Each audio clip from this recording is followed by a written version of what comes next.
రైతుకు అండగా ఉండాలనే ఉద్దేశంతోనే గతంలో తెలుగుదేశం ప్రభుత్వం కానీ ఈ రోజు ఉన్నటువంటి ఎన్డీఏ ప్రభుత్వం కానీ పనిచేస్తున్న విషయం ప్రతి ఒక్కరూ గుర్తుకు తెచ్చుకోవాలి. రాష్ట్ర ప్రభుత్వాలు ఇప్పుడు ఏర్పడినవి కాదు, స్వతంత్రం వచ్చిన తర్వాత రాష్ట్ర ప్రభుత్వాలు ఏర్పడుతూనే ఉన్నాయి.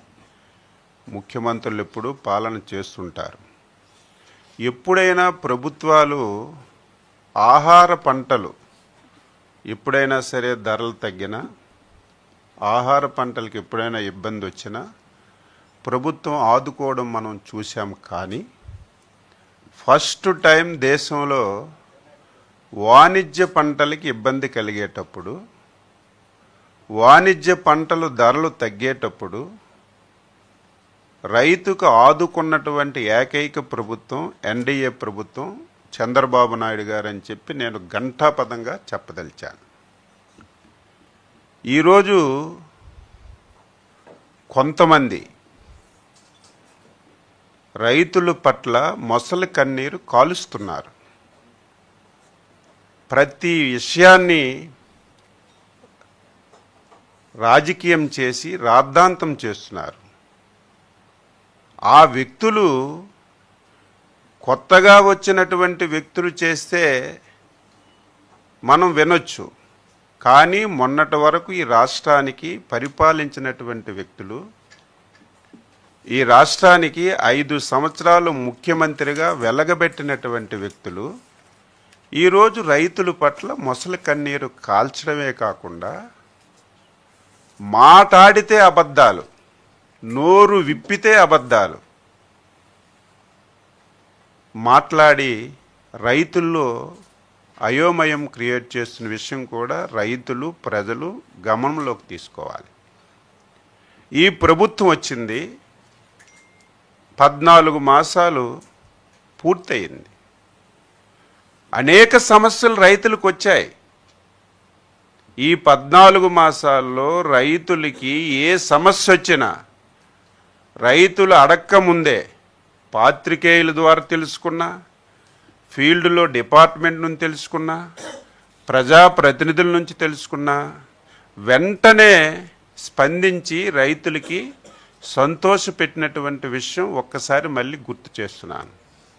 ఉదాహరణకి మిర్చి ప్రాబ్లం వస్తే ముఖ్యమంత్రి గారు, ఎప్పుడైనా ఒక ముఖ్యమంత్రి కేంద్ర మంత్రి కార్యాలయానికి వెళ్ళి కేంద్ర వ్యవసాయ శాఖ మంత్రితో మాట్లాడి మా రాష్ట్రంలో మిర్చి ధర పతనమైంది, మినిమం ప్రైస్ ఇవ్వాలి, ఏదైతే గ్యాప్ ఉందో ఆ గ్యాప్ ఫండింగ్ ఇవ్వాలని చెప్పి ఫస్ట్ టైం ఆదేశాలు తెచ్చిన విషయం కూడా ఈ సందర్భంగా గుర్తు చేస్తున్నాను. రెండవది కోకో. నేను ఎందుకు ఇవన్నీ చెప్తున్నానంటే రైతులకి ధర వచ్చేటప్పుడు సమస్య ఉండదు, ప్రభుత్వం దృష్టికి తీసుకురారు, హ్యాపీగా ధర వచ్చేటప్పుడు రైతు ఆనందంగా ఉంటాడు. రైతుకి ఎప్పుడైతే ధర తగ్గుతుందో అప్పుడే ప్రభుత్వాలు వెంటనే రంగంలోకి దిగి రైతుకి నష్టం లేకుండా చెయ్యాలి. అది బాధ్యత. ఆ బాధ్యతని గతంలో చేసాం, ఈ 14 మాసాల్లో కూడా చేస్తున్నాం. కోకో ధర గత సంవత్సరం 8 రూపాయలు 10 రూపాయలు వచ్చింది. ఈ సంవత్సరం క్వాలిటీ తగ్గిందని, లేకపోతే ఎక్కడికైతే ఎక్స్పోర్ట్ చేస్తున్నామో అక్కడే విపరీతంగా ప్రొడక్షన్ వచ్చిందని ధర పతనమైతే ప్రభుత్వమే కేజీకి 50 పైసలు ఇచ్చి రైతుకి నష్టం లేకుండా కొంతవరకు సహాయపడి మేలు చేసిన విషయం కూడా ఈ సందర్భంగా గుర్తు చేస్తున్నాను. అదేవిధంగా నల్లబెర్లి మీరు కూడా రాయాలి, పాత్రికేయులు కూడా ఎప్పటికప్పుడు ప్రతిపక్ష పార్టీలు, అందులో ఉన్నది ప్రతిపక్ష పార్టీ అంటే పచ్చి అబద్ధాలు మాట్లాడిన పార్టీ, పచ్చి అబద్ధాలు మాట్లాడిన వ్యక్తి రాష్ట్రంలో ఉన్నాడు. కాబట్టి మీరైనా వాస్తవాలు ప్రజలకు తెలియచేయాలి. ఈ దేశంలో ఎప్పుడైనా సరే నల్లబర్లి ప్రభుత్వం కొన్ని సందర్భాలు ఎక్కడైనా ఉన్నాయా అని అడుగుతున్నాను. లేకపోతే గత 2 సంవత్సరాలు నల్లబర్లి విపరీతంగా ధర వచ్చినప్పుడు ఏ ఒక్క రైతు వచ్చి ప్రభుత్వం దగ్గరికి రాలేదు. ఈ సంవత్సరం నల్లబర్లి విపరీతంగా పండింది, ధరలు పతనమయ్యాయి, తీవ్రమైనటువంటి ఆందోళనతో రైతులు ఉన్నారంటే చాలామంది ఎప్పుడూ లేదండి విధానం. ప్రభుత్వం పొగాక్కున్నటువంటి సందర్భాలు లేవు. వద్దని చెప్పినా సరే ముఖ్యమంత్రి గారు నాకు ప్రథమ ప్రాధాన్యత రైతు, అవసరమైతే 200-300 కోట్లు పోయినా నష్టం లేదని ఫస్ట్ టైం దేశంలో నల్లబర్లి రైతుల నుంచి కొన్నాం. కొని ఇప్పటికే 54 కోట్ల రూపాయలు రైతుల ఖాతాల్లో నిన్నే వేసాం. ఇంకొక 59 కోట్లు వేయాలి. ముఖ్యమంత్రి గారు ఉదయమే ఆదేశాలు ఇచ్చి అవి కూడా ఇమీడియట్గా ఇమ్మని చెప్పారు. ఇది ఇవ్వడమే కాదు, ఇంకా ఎక్కడైనా సరే రైతుల దగ్గర నల్లబల్లి ఉంటే ఇటు ప్రైవేట్ కంపెనీలతోనే కొనిపించండి, లేకపోతే ప్రభుత్వం ద్వారానే కొనండి అని స్పష్టంగా ఆదేశాలు ఇచ్చి కొన్నాం. ఇది ఎక్కడా లేదు. అదేవిధంగా మనకి చిత్తూరు జిల్లాలో మ్యాంగో బంపర్ క్రాప్ వచ్చింది. చాలా సందర్భాలు చెప్పాను, మాట మాటకి మీకు చెప్పవలసిన అవసరం లేదు. విపరీతంగా క్రాప్ వచ్చింది, ధర పడిపోయింది. ధర పడిపోతే కేంద్ర ప్రభుత్వం ఇవ్వస్తాదా ఇవ్వదని తర్వాత సంగతి, ముందే రాష్ట్ర ప్రభుత్వం కేజీకి 4 రూపాయలు పెట్టి చిత్తూరు మ్యాంగో అంతా కొని వారికి డబ్బులు ఇచ్చిన సందర్భం ఈ సందర్భంగా గుర్తు చేస్తున్నాను. ఇక కర్నూలు జిల్లాలో ఉల్లి ఈరోజు గుగ్గోలు పెడుతున్నాడు మొన్నటి వరకు ముఖ్యమంత్రి చేసిన వ్యక్తి. ఒకసారి రికార్డులు చూడండి, 2020లో కూడా ఉల్లి ధర విపరీతంగా పడిపోయింది. 2 రూపాయలు 4 రూపాయలకు పడిపోయింది. కనీసం ఒక రివ్యూ తీసుకోలేదు. కనీసం రైతులు ఏ విధంగా ఇబ్బంది పడుతున్నారో తెలుసుకోలేదు. ఈరోజు నువ్వు ఆ రోజు ఉల్లి రైతు ఇబ్బంది పడేటప్పుడు నువ్వు సాయం చేసి నువ్వు మాట్లాడితే దానికి ఒక అర్థం పర్థం ఉంటుంది. 2020 సంవత్సరం నువ్వు ముఖ్యమంత్రిగా ఉండేటప్పుడు కర్నూలు జిల్లాలో ఉల్లి 2-4 రూపాయలకి ఎవడు కొనక రోడ్ల మీద పడేశారు. మీ పాత రికార్డులన్నీ చూడండి, మీ పేపర్లు చూడండి. ఆ రోజు ముఖ్యమంత్రి ఒక రివ్యూ కూడా తీసుకోలేదు. ఆ వ్యక్తి ఈరోజు వచ్చి రైతులకి ప్రభుత్వం అన్యాయం చేస్తుంది, ఉల్లి ధరల పతనమైపోయి కొండం లేదని నిస్సిగ్గుగా నిస్సబ్జుగా అబద్ధాలు మాట్లాడుతుంటే బాధ ఆవేదన కలుగుతుంది. ఈరోజు ఉల్లి కర్నూలు జిల్లాలో ఉల్లి పండింది. మీరందరికీ తెలుసు, లేకపోతే మీ పాత్రికేయుల జిల్లాలో ఉంటారు, కనుక్కోండి. ఎప్పుడు ఉల్లి ఆగస్టు నెలలో ఎప్పుడు రాదు, సెప్టెంబర్ నెలాఖరికి ఉల్లి వస్తుంది కర్నూలు జిల్లాలో. ఈ సంవత్సరం వర్షాలు పడ్డాయి, రైతులు ఆందోళన చెల్లి ఇంకొక 30 రోజుల తర్వాత తీయవలసినటువంటి ఉల్లి పంట ముందే తీసేశారు. దీనివల్ల ధరలు పతనమయ్యాయి.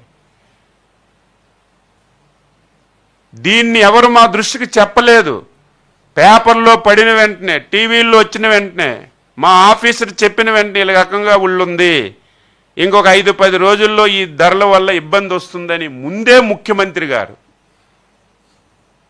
గత నెల 28వ తారీఖున పేపర్లో వచ్చిన వెంటనే అరైవల్స్ వస్తున్నప్పుడే ముఖ్యమంత్రి గారు మీటింగ్ పెట్టి ఏం చేద్దాం, 6 రూపాయలు 8 రూపాయలు 7 రూపాయలకు పడిపోయింది, ఏం చేద్దామంటే ఫస్ట్ టైం ఉల్లికి మినిమం సపోర్ట్ పై 12 రూపాయలు పెట్టిన ప్రభుత్వం చంద్రబాబు నాయుడు ప్రభుత్వం, ఎన్డీఏ ప్రభుత్వం. గర్వపడి చెప్తున్నా. ఈరోజు 5,700 మెట్రిక్ టన్స్ ఈ ఎర్లీగా వచ్చినటువంటి క్రాప్ ఉంది. ఇప్పటికే మనకి 4 రోజుల్లో కొంతమంది ఎక్కడో తప్పుడు మనుషులు ప్రభుత్వాన్ని మీద బురద జల్లాలని ఎక్కడో తప్పుడు పోస్టులు పెడుతున్నారు, ఉల్లి రైతులు గగ్గోలు పెడుతున్నారు, ఉల్లి తెస్తున్నా కొనడం లేదు, రైతులు నష్టపోతున్నారు, ఇబ్బంది పడుతున్నారని కొంతమంది పొలిటికల్గా చాలా తప్పుడు సమాచారం ఇస్తున్నారు. 4 రోజులైంది మొదలుపెట్టాం. కర్నూలు మార్కెట్కు వచ్చిన ప్రతి ఉల్లి గడ్డ వెనక్కి పంపించకుండా కొన్నాం. ఇప్పటికే 580 మెట్రిక్ టన్నులు కొన్నాం. నేను రోజు కలెక్టర్తో మాట్లాడుతున్నా, ఆఫీసర్తో మాట్లాడుతున్నా, సార్ ఎవరు వచ్చినా ఒక్క గింజ ఒక్క ఉల్లిగడ్డ మిగలకుండా కొంటున్నామని చెప్పి. నిన్న కొన్నాం, ఈరోజు మళ్ళీ కొన్నాం. కనిష్టంగా 1200 పెట్టి గరిష్టంగా 1359 రూపాయలతో కొన్నాం. ఈరోజు నిస్సిగ్గుగా మాట్లాడుతున్నాడు. ఆయన మాకు సలహాలు ఇస్తున్నాడు. తెలుసుకో నువ్వు. చంద్రబాబు నాయుడు గారు ఉల్లికడ్డలు కొనండి, రాష్ట్రంలో రైతు బజార్లకి పంపించి అమ్మండి అని చెప్పి మాట్లాడు. రైతు బజార్లు ఎక్కడుంచావు? చంద్రబాబు నాయుడు గారు బ్రహ్మాండమైనటువంటి ఒక వ్యవస్థను తయారు చేస్తే 5 సంవత్సరాలు రైతు బజారు వ్యవస్థని పూర్తిగా చిన్నాభిన్నం చేసి మొత్తం రైతు బజార్లన్నీ నాశనం చేశావు. మళ్ళీ మేము వచ్చిన తర్వాత స్ట్రీమ్ లైన్లో పెట్టి ఈరోజు కర్నూలు నుంచి ఉల్లి కొని ఈ రాష్ట్రంలో అన్ని రైతు బజార్లకి పంపించి రైతుకి నష్టం లేకుండా ఉల్లి కొంటుంటే హర్షించవలసింది పోయి మేము ఇచ్చింది ఎక్కువ అని చెప్పడం లేదు, రైతుకి సంతోషం ఉందని చెప్పడం లేదు. 2 రూపాయలకి 3 రూపాయలకి వెళ్తున్నటువంటి ఉల్లిని మేము 4 రూపాయలు ఇచ్చి ఎప్పుడైతే మేము ఒక ధర ప్రకటించామో రైతుకి ఇబ్బంది లేకుండా 12 రూపాయలకి 13 రూపాయలకు కొంటున్నారు. మేము అదంతా కొని ఈరోజు ఉల్లి నిల్వ ఉండదు కదా, మీకు తెలుసు కదా. ఏదో దాచుకున్నట్టు ఉల్లి దాచుకోలేం కదా, అందులో తడిచిపోయిన ఉల్లి. ఎంత ముందు చూపు అంటే ముఖ్యమంత్రి గారికి ఆ జిల్లాలో ఉన్నటువంటి కళ్యాణ మండపాలన్నీ తీసుకోమన్నారు. ఇమీడియట్గా ఉల్లి తీసుకొని కళ్యాణ మండపాలు ఆరపెట్టమన్నారు. పెట్టి రైతు బజార్లకు పంపించి రైతుకు నష్టం లేకుండా చేయమని చెప్పారు. కొంత శాతం అయితే పూర్తిగా పనికిరాంది వస్తుంది, అంటే లో గ్రేడ్ వస్తుంది. లో గ్రేడ్ అయినా ఏ గ్రేడ్ అయినా సరే తప్పనిసరిగా కొనాలని మేము ఉల్లి రైతుకు నష్టం లేకుండా ఈరోజు కూడా ఒక్కరు వెనక్కి వెళ్ళలేదు, వచ్చిందంతా తీసుకున్నాం. నిన్న తీసుకున్నాం, మొన్న తీసుకున్నాం, ఇంక రేపు ఎల్లుండి ఎక్కువ వస్తుంది.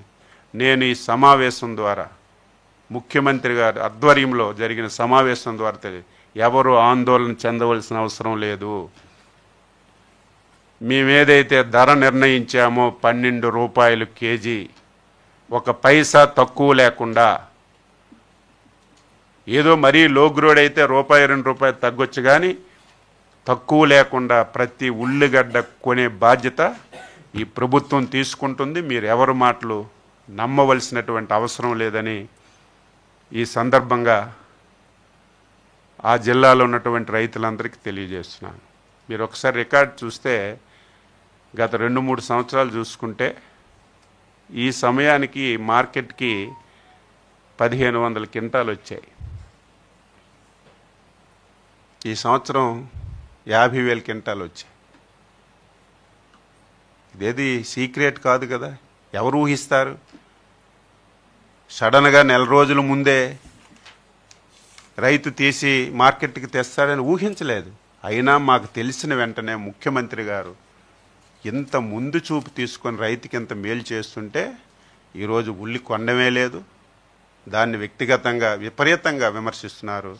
దీన్ని మేము తీవ్రంగా ఖండిస్తున్నాం. రెండవది యూరియా. ఇది కూడా వాస్తవాలు పాత్రికేయుల ద్వారా రైతులందరికీ ఈ సందర్భంగా తెలియజేస్తున్నాను. మనకి దాదాపుగా 28 లక్షల హెక్టార్లలో సాధారణంగా మనకి ఖరీఫ్ వస్తుందని చెప్పి అంచనాలు వేశాం.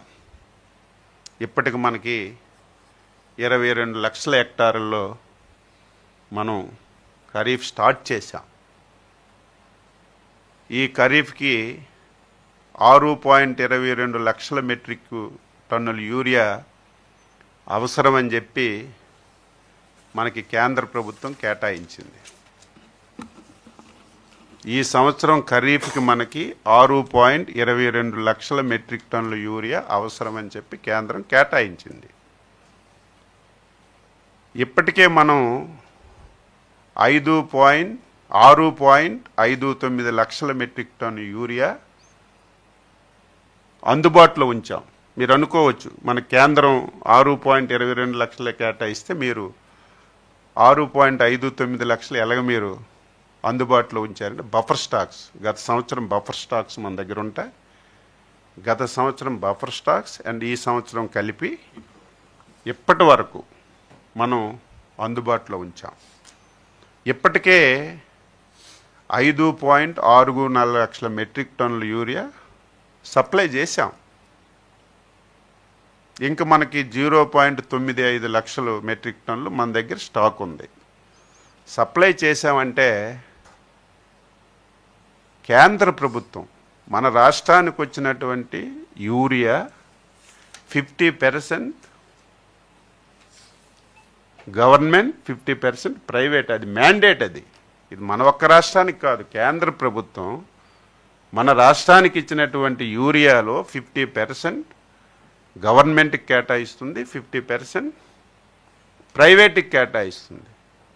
ఈరోజు ప్రైవేట్కి ఎక్కువ కేటాయించడం వల్ల చాలామంది రైతులు, కొంతమంది ఊర్లో రైతు సేవా కేంద్రాల దగ్గర తీసుకుంటున్నారు, కొంతమంది బయటికి వెళ్ళి తీసుకోవాలంటే ఇబ్బంది పడుతున్నారు.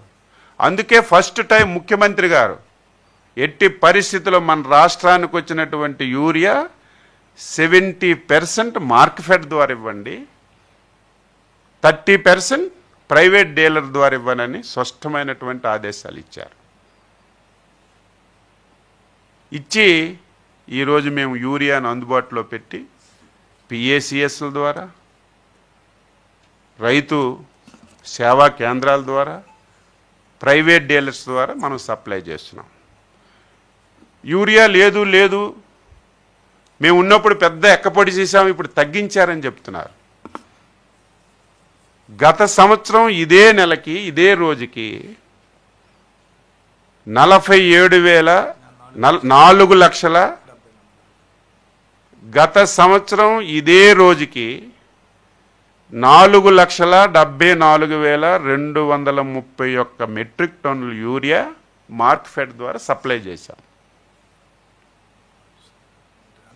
గత సంవత్సరం. ఈ సంవత్సరం 5,64,435 మెట్రిక్ టన్నులు యూరియా మార్కెట్ ద్వారా సప్లై చేశాం. అంటే గత సంవత్సరం కంటే ఈ రోజుకి 90,205 మెట్రిక్ టన్నులు యూరియా ఎక్కువ మనం సప్లై చేశాం. రైతులు కూడా అర్థం చేసుకోవాలి, ఆందోళన చెందుతున్నారు. కేంద్ర ప్రభుత్వం ఒక స్టేట్మెంట్ ఇచ్చింది,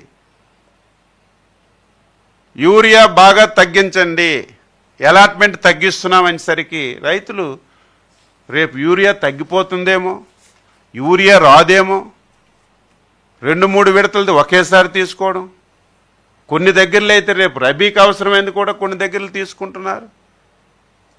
దీనివల్ల సమస్య వచ్చింది. మనకు ఒరిజినల్గా జూలై ఆగస్టు నెలలో కొంత ఇబ్బంది వచ్చింది. మనకు 2.95 లక్షల మెట్రిక్ టన్నులు యూరియా కేంద్ర ప్రభుత్వం మనకు కేటాయించింది ఈ 2 మాసాలకి, జూలైకి ఆగస్టుకి. మనకు వచ్చింది 1.66 లక్షల మెట్రిక్ టన్నులే వచ్చింది. ఇంక మనకి 1.29 లక్షల మెట్రిక్ టన్నులు రావాలంటే మన దేశంలో కాదు, ఇతర దేశాల నుంచి షిప్పుల ద్వారా రావాలి. ఆ టెండరింగ్ కూడా కేంద్ర ప్రభుత్వం ఆలస్యం అవడం వల్ల కూడా కొన్ని ఇబ్బందులు వచ్చాయి. ఇది మన దగ్గర కాదు, సంతోషపడాలి. కొన్ని దగ్గరలో అయితే మీరు చూస్తున్నారు, మన దగ్గర ఎక్కడో ఒక దగ్గర ఆందోళన వస్తుంది, కానీ ఇబ్బంది లేకుండా చూస్తున్నాం. నేను మాట్లాడాను, ముఖ్యమంత్రి గారు మాట్లాడారు, మన దగ్గర ఉన్నటువంటి కేంద్ర మంత్రులు ఇదే పని 10 రోజుల్లో, గ్రేట్, నేను గర్వంగా చెప్తున్నాను, 10 రోజుల్లో మనం కరేకల్ పోర్ట్ ద్వారా 8,400 మెట్రిక్ టన్నులు తెచ్చుకున్నాం. ధామ్రా పోర్ట్ ద్వారా 10,000 మెట్రిక్ టన్నులు తెచ్చుకున్నాం. 28వ తారీఖున గంగవరం పోర్టుకు ఒక 10,350 మెట్రిక్ టన్నులు వచ్చాయి. ఏదైతే మనకి జూలై ఆగస్టు బ్యాక్లాగ్ ఉందో, ఈ బ్యాక్లాగ్లో ఈ 3 రోజులు దాదాపుగా మనం 30,000 మెట్రిక్ టన్నులు తెచ్చుకున్నాం. ఇంకొక సంతోషకరమైన వార్త, ఈరోజే మనకి 53,000 మెట్రిక్ టన్నులు అలాట్ చేయబడింది కేంద్ర ప్రభుత్వం. కాకినాడ పోర్టు ద్వారా 25,000 మెట్రిక్ టన్నులు, గంగవరం పోర్టు ద్వారా 28,000 మెట్రిక్ టన్నులు మనకి ఈరోజే అలాట్మెంట్ వచ్చింది. ఎవరు దీని గురించి ఆందోళన చెందవలసినటువంటి అవసరం లేదు. ఇంకొక 20 రోజుల్లో ఇంకొక 20 వెజల్స్ వస్తున్నాయి. ఎక్కడి నుంచి వస్తున్నాయో, ఎంత క్వాంటిటీ వస్తుందో కేంద్ర ప్రభుత్వానికి కూడా కృతజ్ఞతలు తెలియజేస్తున్నాను. రాష్ట్ర ప్రభుత్వం తరపున, రాష్ట్ర రైతాంగం తరపున అడిగిన వెంటనే ఇస్తున్నారు. ఇది కావాలని కొన్ని దగ్గరలో ఇది రాజకీయం చేయడానికి ప్రయత్నం చేస్తారు. మీరు సాక్షి పేపర్ చూడండి, తెల్లవారితే లైన్లో ఉన్నారంట. ఏమండి, మనం ఒక ఇంటికి భోజనాలకు వెళ్తే భోజనం పెడతారు. బఫే భోజనం పెట్టేటప్పుడు అందరం ఒకసారి వెళ్తే భోజనం ఎవరికైనా దొరుకుతుంది, లైన్లో ఉండి తీసుకుంటాం. ఎరువులు కూడా లైన్లో ఉండి తీసుకుంటున్నారు. సిస్టమేటిక్గా చేస్తున్నాం. ఎక్కడ ప్రైవేట్ డీలర్ ఉంటే అక్కడ ఒక సెక్రటరీ పెట్టాం, ఒక ఆఫీసర్కి పెట్టాం.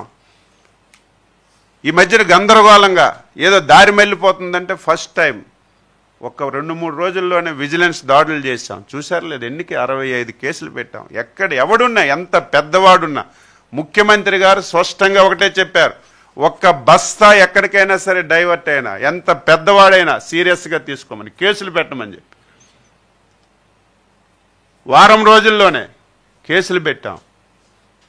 ఎవరైతే బఫర్ స్టాక్స్ పెట్టారో సీజ్ చేశాం. ఒక పక్క ప్రైవేట్ డీలర్స్ అందరూ ఆందోళన చెందుతున్నారు, మా మీద కేసులు పెడుతున్నారు. మేము ఎవరికి ఇబ్బంది పెట్టాలని కాదు, ఎవరైతే తప్పు చేస్తారో, ఎవరైతే కావాలని పెట్టుకొని రైతులకు ఇబ్బంది పెడతారో వాళ్ళ మీద కేసులు పెట్టి అది కూడా ఇబ్బంది లేకుండా చేయమని. ఇంత చక్కగా చేస్తుంటే నువ్వు మాట్లాడితే గొగ్గోలు పెడుతున్నావు. ఈరోజు మాట్లాడుతూ సిగ్గుండాలి కదా. రైతు భరోసా 40,000 ఇవ్వాలి, 5,000 ఇచ్చారు, మోసం చేశారు. నువ్వు మోసగాడు, పచ్చి మోసగాడు, అబద్ధాల కోరు నువ్వు. మేము అబద్ధం ఆడలేదే. 2019లో నువ్వేం చెప్పావు? నేను అధికారంలోకి వస్తే 12,500 రైతు భరోసా కింద డబ్బులు ఇస్తానన్నావు. ఆ రోజు కేంద్ర ప్రభుత్వం స్కీమ్ లేదు, మీరెవరు రాయటం లేదు. కేంద్ర ప్రభుత్వం 6,000 రూపాయల స్కీమ్ ఆ రోజు ఆయన చెప్పినప్పటికి లేదు. నేనే రాష్ట్ర ప్రభుత్వం నుంచి 12,500 ఇస్తానని నువ్వే ఊరు వాడు చెప్పావు, మేనిఫెస్టోలో పెట్టావు. నువ్వు అధికారంలోకి వచ్చిన తర్వాత నువ్వు 7,500 ఇచ్చి అప్పటికప్పుడు కేంద్ర ప్రభుత్వం ఇచ్చిన పథకాన్ని నువ్వు వాడుకొని నువ్వు అబద్ధాలు చెప్పి నువ్వు రైతుకు మోసం చేయి. మేము అలాగే చెప్పలేదే. మమ్మల్ని ఓటేయండి, గెలిపించండి, సంవత్సరానికి 20,000 అన్నదాత సుఖీభవ కింద ఇస్తాం. అదేదో మేము ఒక్కలం ఇవ్వం, మేము 14,000 ఇస్తాం. కేంద్ర ప్రభుత్వం ఇచ్చిన 6,000తో కలిపి 20,000 ఇస్తాం. మేనిఫెస్టోలో చెప్పా, ఊరు వాడు చెప్పాం. ఇచ్చిన మాట ప్రకారం మేము జూలైలో అధికారంలోకి వచ్చాం. జూన్ జూలైలో ఏముందప్పుడు మొత్తం తినేసావు, మొత్తం నాశనం చేసావు, ఆర్థిక వ్యవస్థ చిన్నాభిన్నం చేసావు. ఇంత తొందరగా అవుతుందో అనుకోలేదు. ఇచ్చిన మాట ప్రకారం ఈ సంవత్సరం అన్నదాత సుఖీభవ కింద మొదటి ఫేజ్ ఇచ్చాం. నువ్వు ఒకేసారి ఇచ్చావా? నువ్వు ఇచ్చినటువంటి ఆ 7,500 కూడా ఎప్పుడు ఇచ్చావు? కేంద్ర ప్రభుత్వం ఎప్పుడు ఇస్తే అప్పుడే ఇచ్చావు. మేము అదే చెప్పాం, కేంద్ర ప్రభుత్వం ఎప్పుడు ఇన్స్టాల్మెంట్ ఇస్తే అప్పుడు మేము ఇస్తామన్నాం. మొన్న ఖరీఫ్కి మొదటి ఇన్స్టాల్మెంట్ ఇస్తే ఇచ్చాం, మళ్ళీ రేపు రెండో ఇన్స్టాల్మెంట్ ఇస్తే 1,000 ఇస్తాం, మూడో ఇస్తే ఇస్తాం. మేము మాట తప్పావా, నువ్వు మాట తప్పావా? నువ్వు మోసగాడవా, మేము మోసగాలం? పచ్చి అబద్ధాలు మాట్లాడితే అబద్ధం తప్ప ఒక్కటి నిజం లేదు. రైతుకి ఇన్సూరెన్స్ రాదు, సిగ్గుందా నీకు? ముక్కు నేలకు రాసుకోవాలి నువ్వు. ఉచిత బీమా అని చెప్పి రైతులకి పచ్చి దగ మోసం చేశావు నువ్వు. నేను చెప్పానా? మీరందరూ సాక్షులు కదా. మొన్న పార్లమెంట్లో కేంద్ర మంత్రి శివరాజ్ చౌహాన్ ఆంధ్రప్రదేశ్లో ఉచిత బీమా అని చెప్పి 3 సంవత్సరాలు ఒక్క పైసా కట్టలేదు. ఒక పైసా నువ్వు కట్టకపోవడం వల్ల 3 సంవత్సరాలు ఆంధ్రప్రదేశ్ రైతులకు ఒక్క పైసా ఇన్సూరెన్స్ రాక అవస్థలు పెడితే దాన్ని నువ్వు దబాయించి నేను ఉచిత బీమా పెట్టాను, చంద్రబాబు నాయుడు గారు అది ఎత్తేశారు, రైతులకు నష్టం జరుగుతుంది, నిస్సిగ్గుగా మాట్లాడుతున్నావు. మేము 2014-19 ఏ విధానం ఉందో అది పెట్టాం. కేంద్ర ప్రభుత్వం, రాష్ట్ర ప్రభుత్వం చాలా తక్కువ రైతు. ఎందుకు పెట్టామంటే బాధ్యత ఉంటుంది. కనీసం రైతు కట్టాడో లేదో తెలుస్తుంది, ఆయనకు వచ్చిందో లేదో తెలుస్తుంది. ఉచిత బీమా అని చెప్పి 3 సంవత్సరాలు ఒక పైసా కట్టకుండా, ఒక సంవత్సరం మేము పోడియం దగ్గరికి మా నాయకుడు వెళ్ళి కూర్చుంటే 1 సంవత్సరం నువ్వు కట్టలేదు, అది కూడా రాష్ట్ర ప్రభుత్వం నుంచి ఇచ్చారు భయపడి. దాని గురించి నువ్వు మాట్లాడుతున్నావు. అరట గురించి మాట్లాడే నైతిక హక్కు నీకుందా?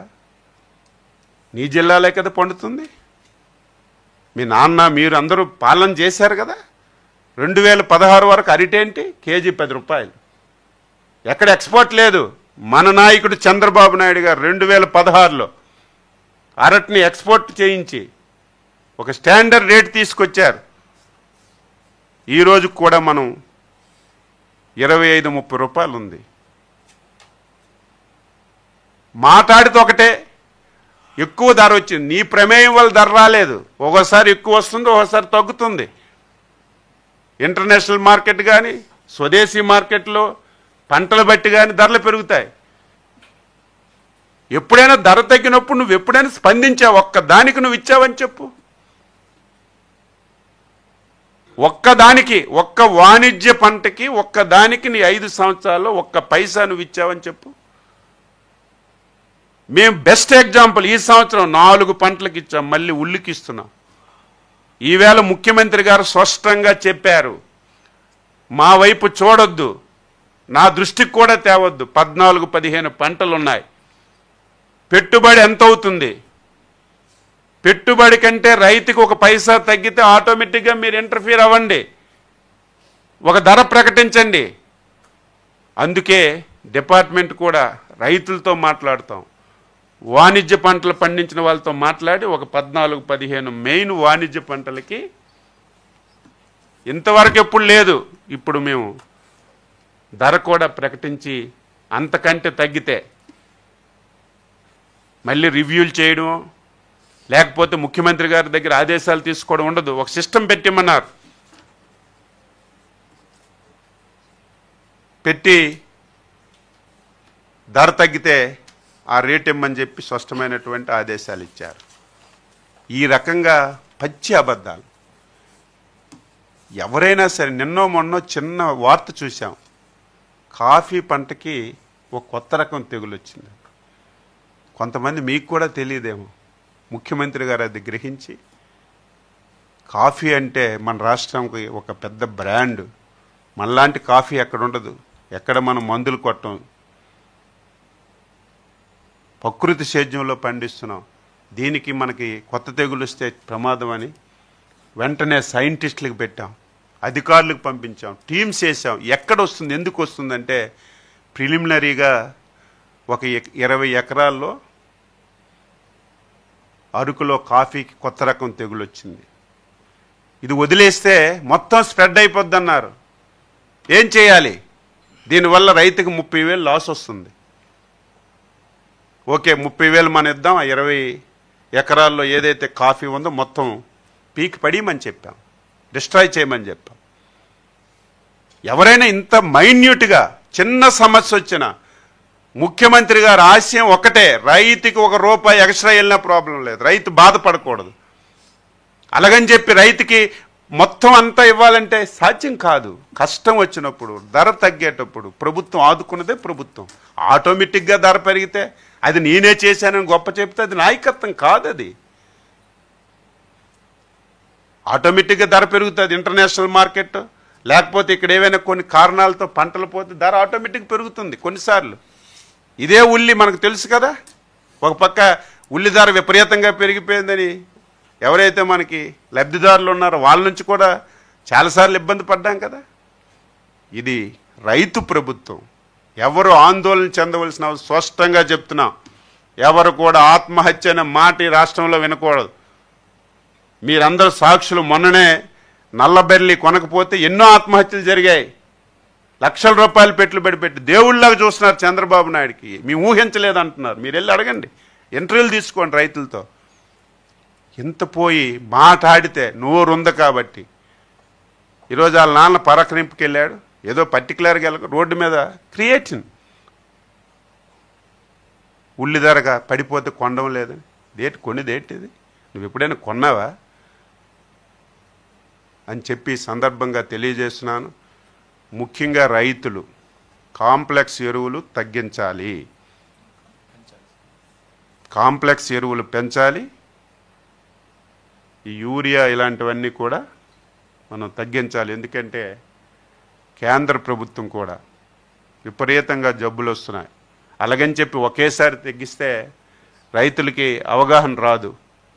మా డిపార్ట్మెంట్కి ముఖ్యమంత్రి గారు స్పష్టంగా ఆదేశాలు ఇచ్చారు. కాంప్లెక్స్ ఎరువులు సబ్సిడీ మీద ఇవ్వండి, రసాయన ఎరువులు తగ్గించండి, రైతుల్ని ఎడ్యుకేట్ చేయండి. ఒకేసారి మీరు యూరియా ఆపేయండి అంటే ఆపరు, అది కాదు, సాధ్యం కాదు అది. అందుకే కాంప్లెక్స్ ఎరువులకి 100% కూడా సబ్సిడీ ఇస్తున్నాం. 5 సంవత్సరాలు ఏమైనా ఉందా? కాంప్లెక్స్ ఎరువులు ఇచ్చావా? ఎక్కడైనా భూమి సారవంతంగా ఉందో లేదో ఎక్కడైనా సరే భూసార పరీక్ష ఎక్కడైనా చేసావా? నువ్వు రైతు గురించి మాట్లాడుతుంటే నాకు ఆశ్చర్యం వేస్తుంది. ఏదైనా సరే ప్రజాస్వామ్యంలో ఉన్న తప్పు మాట్లాడిన అబద్ధం మాట ఒకలో ఇద్దరు నమ్ముతారు.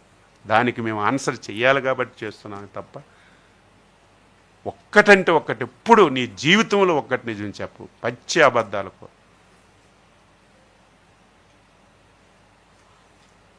కాబట్టి రైతులు ఎవ్వరూ ఆందోళన చెందరు. సఫిషియెంట్ ఎరువులు ఉన్నాయి, క్లోజ్గా మేము మానిటరింగ్ చేస్తున్నాం. ఈ సొంపుఘాట్ 26న ఆర్డీఓలకి వినతి పత్రం ఇవ్వమని చెప్పి పిలుపునిచ్చారు. సిగ్గుండాలి కదా.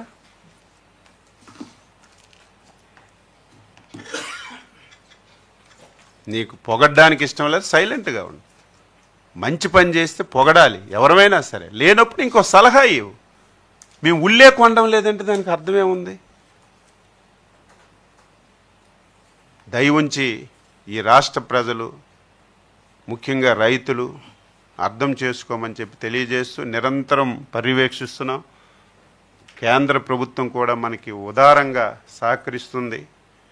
ఇంకొద్ది రోజుల్లో ఇంకా సఫిషియెంట్ వస్తాయి. దయ ఉంచి రైతులందరికీ రబీది రబీలాగా చూడండి, ఖరీఫ్ది ఖరీఫ్లాగా చూడండి.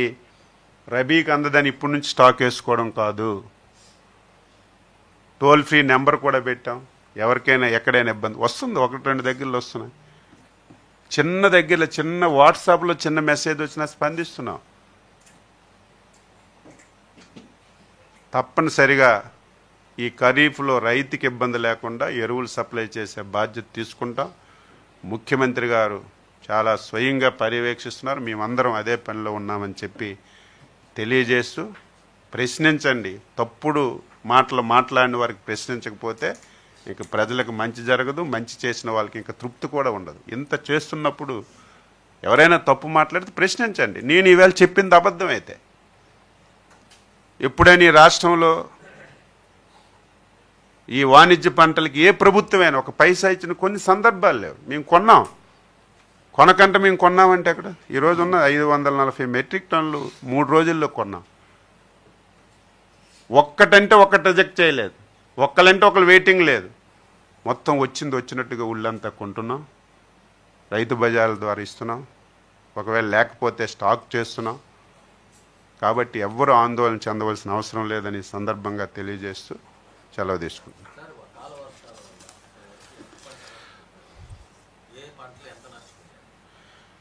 అంటే ప్రిలిమినరీగా ఇప్పుడు మనమంతా ఇప్పుడు ఖరీఫ్ స్టార్టింగ్లో ఉన్నాం. ఇంకా మనకు కొద్దిగా టైం పడుతుంది. ఎందుకంటే మనకి ఒక లెవెల్కి వచ్చేటప్పుడు అయితే మనకి వెంటనే మనం చేయగలం. ఇప్పుడిప్పుడే ఊడ్పులు కానీ ఇప్పుడిప్పుడే డైరెక్ట్ సూయింగ్ కానీ చేసేటప్పుడు ఒక 2-3 రోజులు వాటర్ ఉండి వెళ్ళిపోతే మళ్ళీ అది మనకి సేఫ్లోకి వస్తుంది. ఎప్పటికీ ఒక 30-35 వేలు మునిగినట్టుగా ఒక అంచనా వచ్చింది. ఇది కంటిన్యూగా పడుతుంది కాబట్టి ఇంకొద్ది రోజులు అయితే మనకు వాస్తవాలు వస్తాయి. వాస్తవాలు తెలియకుండా మనం చెప్పడం భావ్యం కాదు. నిరంతరం ఎప్పటికప్పుడు రిపోర్టులు తెప్పించుకుంటున్నాం. ఒకవేళ ఉంటే సైమల్టేనియస్గా ఏం చేయాలో, ఒకవేళ ఇప్పుడున్నదానికే మళ్ళీ అడిషనల్గా ఏమైనా చేయాలన్నా దానికి కూడా సైంటిస్టులతో సలహాలు సూచనలు ఇచ్చి కాపాడడానికే ప్రయత్నం చేస్తున్నాం. విజిలెన్స్ దాడుల్లో గోడమ్స్లో పెట్టుకొని ఇవ్వటం లేదు, గోడమ్స్లో ఉంటున్నాయి ఇవ్వటం లేదు. నెంబర్ 1. నెంబర్ 2, ఇప్పుడు మనం రైతు సేవా కేంద్రాలు పిఎస్సిఎస్లకి ఇచ్చిన దానికి ట్రాన్స్పోర్ట్ మనం భరిస్తున్నాం. అది కూడా గమనించాలి. మీకు మొదటే చెప్పాను, 50% ప్రైవేట్, 50% గవర్నమెంట్. ఇప్పుడు మనం 70 చేసాం. ఏదైతే మార్క్ ఫెడ్కి వస్తుందో ట్రాన్స్పోర్ట్ మనమే భరిస్తాం. అదే ప్రైవేట్ వాళ్ళు ఏంటంటే మళ్ళీ వ్యాగన్ నుంచి వాడు షాపుకు పట్టుకెళ్ళాలి, షాపు నుంచి మళ్ళీ రైతుకి ఇవ్వాలి ఒక 30 రూపాయలు. అందుకే మనం 267కి మన మార్క్ ఫెడ్లోను పిఎస్సిఎస్లో ఇస్తున్నాం. వాడికి ఒక 30 రూపాయలు 35 ట్రాన్స్పోర్ట్ అయితే 300 కంటే ఎక్కువ అమ్మొద్దని చెప్పి కొంతమంది 300 కంటే ఎక్కువ ఎక్కడైనా అమ్మినట్టుగా ఉంటే వాళ్ళ మీద యాక్షన్ తీసుకుంటున్నాం. కొంతమంది యూరియా కొంటే గుళికలు కొనండి, లేకపోతే ఎక్స్ కొనండి, వై కొనండి అని ముడిపెడుతున్నారు. ఇలాంటివన్నీ కూడా ఎక్కడికక్కడ రైతులతో మాట్లాడి అలాంటివి ఎవరైతే వైలేట్ చేశారో వాళ్ళ మీద కేసులు పెడుతున్నారు. కానీ మీకు డైవర్ట్ అంటే మనకి డైవర్ట్ చేయడానికి 2 రకాలు. ఒకటి ఇతర రాష్ట్రాలకు వెళ్ళింది, ఒక దగ్గర 2 దగ్గర ఉంటే ఇమీడియట్గా యాక్షన్ తీసుకుని సస్పెండ్ కూడా చేశాం. మిగతాది మన దగ్గర ఉన్న ఫ్యాక్టరీలు ఏమైనా స్టాక్ చేస్తున్నారంటే తక్కువ ఉన్నాయి, అన్ని ఫ్యాక్టరీలకి పంపించాం టీమ్స్కి. మొత్తం రికార్డ్స్ అన్ని ఒక్క బస్తా ఎక్కువనే ఇమీడియట్ కేసు పెట్టమని చెప్పాం. కాబట్టి రైతులకి ఏం చెప్తున్నానంటే తప్పు పట్టడం కాదు, వాళ్ళు ఆందోళన రేపు దొరకదేమని చెప్పి స్టాక్ పెట్టుకుంటున్నారు. దీనివల్ల ఇంకా కొంతమంది రైతులకు ఇబ్బంది జరుగుతుంది. కంపల్సరీగా మనకు వెజల్స్ వస్తున్నాయి, సఫిషియెంట్ స్టాక్ వస్తుంది. ఎంత అవసరం ఉంటే అంత పెట్టుకోండి, మళ్ళీ మీకు ఇస్తాం. మళ్ళీ సెకండ్ టర్మ్ వస్తుంది, ఖరీఫ్కి వస్తుంది, రబీకి వస్తుంది. కాబట్టి ఇది మీరు రైతులకు అర్థం చేసుకోమని చెప్పి చెప్తున్నాం. దుర్వినియోగం అనరు, రైతు అవసరం కంటే ఎక్కువ పెట్టుకుంటున్నాడు అంటే రైతు తప్పు పట్టడం లేదు. రేపు రాదేమో. కేంద్ర ప్రభుత్వం ఏం చెప్పింది, యూరియా తగ్గించేయండి, యూరియా క్వాంటిటీ మేము రాష్ట్రాలకి అలాట్మెంట్ తగ్గించేస్తున్నామని అదొక సమస్య. ఇంకొక సమస్య ఏంటంటే మనకు ఎక్కువగా ఇతర దేశాల నుంచి మనకు వెజల్స్ వస్తాయి. ఈ టెండర్ వేయడంలో కూడా కొంత ఆలస్యమైంది. ఇతర దేశాల నుంచి రాదేమో, రాకపోతే రేపు యూరియా దొరకదేమని చెప్పి కొద్దిగా స్టాక్స్ పెట్టుకున్నారు. అలాంటిది చెయ్యొద్దు, ఆందోళన చెందొద్దు. సఫిషియెంట్గా వస్తున్నాయి వెజల్స్, ఇప్పటికే వస్తాయి. కాబట్టి ఎవరు ఆందోళన చెందొద్దని చెప్పి తెలియజేస్తున్నారు. ఏది యూరియా మనకి ఒక బస్తాకి 800 రూపాయలు. మనం ఎన్ని బస్తాలు తగ్గిస్తే అన్ని బస్తాలకి 800 రూపాయలు కేంద్ర ప్రభుత్వం మనకి ప్రోత్సాహం ఇస్తుంది. మన రాష్ట్రానికి ఇన్ని బస్తాలు అలాట్ చేస్తే మనం యూరియా ఒక బస్తా తగ్గించుకున్నాం అనుకోండి, ఒక 800 రూపాయలు మనకు ప్రోత్సాహం ఇస్తుంది. ముఖ్యమంత్రి గారు ఈవేళ ఏం చెప్పారంటే రైతు ఒకవేళ మనం మోటివేట్ చేసి రైతు యూరియా తగ్గించుకోగలిగితే ఆ 800 రైతుకే ఇవ్వండి అని చెప్పి ఒక సూచన చేశారు. దాని మీద కూడా ఏ విధంగా చేయాలో వర్కౌట్ చేస్తున్నాం. రాష్ట్ర ప్రభుత్వంకి రావాల్సినటువంటి ప్రోత్సాహం రైతుల్ని మోటివేట్ చేసి రైతులే యూరియా తగ్గించుకోగలిగితే ఆ ప్రోత్సాహం రైతులకే నేరుగా ఇవ్వండి అనేది ముఖ్యమంత్రి గారు చెప్పారు. అది కూడా ఆలోచన చేస్తాం. పెంచుతున్నాం కదా. గత సంవత్సరంకి ఇప్పటికీ చాలా కొన్ని హెక్టార్లు మార్పు జరిగింది. ఇప్పుడు ఏంటంటే వరి అనేది చాలా తక్కువ పెట్టుబడి ఎక్కువ, లాభం తక్కువ. ఇప్పుడు మనకు ప్రత్యామ్నాయ పంటలు ఏవైతే ఈ వాణిజ్య పంటలోనే దానికే డైవర్ట్ అవుతున్నాం. ఇప్పుడు అందుకే ప్రధానంగా మనం ఈరోజు ఏదైతే కోకో కానీ బర్లీ పూర్తిగా వద్దనిసాం, బెంగాలీ గ్రామ్ వేయమని చెప్పాం. కాబట్టి వాణిజ్య పంటలకే ఎక్కువ ప్రోత్సహిస్తున్నాం. కానీ రైతులు ఇంకా అలవాటు అయ్యారు. కొన్ని దగ్గరలో మెల్లగా గ్రాడ్యువల్గా ఎడ్యుకేట్ చేసి మాట్లాడడానికి ప్రయత్నం చేస్తాం.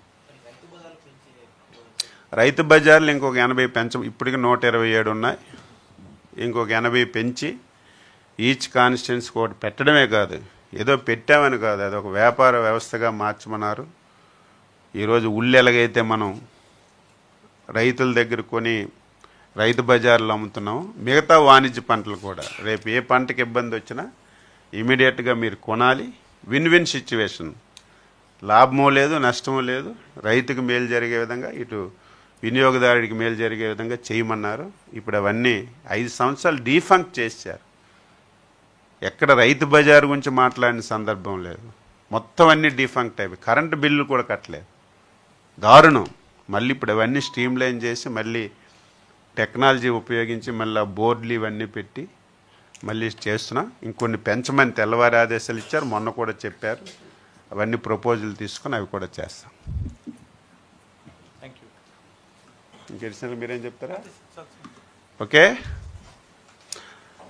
తర్వాత ఇంకొకటి ఎక్కడో చూశాను, ఈవేళ చంద్రబాబు నాయుడు గారి మీద విమర్శిస్తున్నారు. నిన్న ఒక ఛాలెంజ్ చేస్తే ఒక ఆయన విమర్శించాడు. ఆయనకి ఏం అర్హత ఉంది విమర్శించడానికి? అధికారం ఉన్నప్పుడు సకల జల మంత్రిగా నువ్వు చెలాయించావు, ఇప్పుడు నీకు ఏం అధికారం ఉంది? అందులో ముఖ్యమంత్రి గారు మాట్లాడినటువంటి మాటల్లో ఏం తప్పు ఉంది? ప్రజాస్వామ్య వ్యవస్థలో శాసనసభ అనేది ఒక వేదిక. మేమేమీ చెయ్యలేదని ఎక్కడికి వెళ్ళా మాట్లాడుతున్నాం. ప్రతి ఒక్కరూ శాసనసభ వైపు చూస్తారు, శాసనసభలో ప్రొసీడింగ్స్ వైపు ప్రతి ఒక్కరు ఇంట్రెస్ట్ చూస్తారు. నువ్వు రా, నీ 11 మంది ఎమ్మెల్యేలకు తీసుకొని నువ్వు రా, దేని మీద చర్చిద్దామంటే దాని మీద సిద్ధంగా ఉన్నామని చెప్పాం. సూపర్ 6 ఎంత నిస్సిగ్గుగా 14 మాసాలు అయింది ఒకటి చేయలేదని మాట్లాడుతాం. దానికి ఏం అర్థం ఉంది? ఏం సమాధానం మేము చెప్పాలి? ఏం మాట్లాడాలి?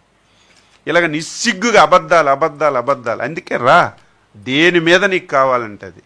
సూపర్ 6 మీద అంటే సూపర్ 6, లేకపోతే ఈ పంటల ధరల మీద అంటే పంటల ధరలు, లేకపోతే నీ బాబాయ్ హత్య మీద అంటే నీ బాబాయ్ హత్య, లేకపోతే గొడ్డల వేటు అంటే గొడ్డల వేటు, లేకపోతే కోడికత్తి అంటే కోడికత్తి, గులకర, ఏదైనా సరే నువ్వు ఏది ఎంచుకుంటే దాని మీద శాసనసభలో డిస్కస్ చేద్దాం, మేము సిద్ధంగా ఉన్నాం రమ్మంటే ఈరోజు దానికి ఖండిస్తున్నాడు.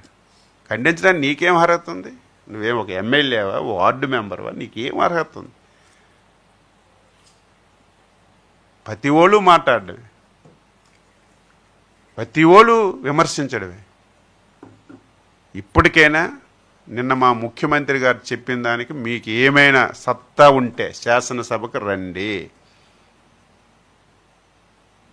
బీఏసీ మీటింగ్లో మీరు దేని మీద డిస్కస్ చేయడానికి లిస్ట్ ఇస్తే అప్పుడు మేము ఇస్తే ఏం పట్టించుకునే వాళ్ళు కాదు, మీరు ఇవ్వండి.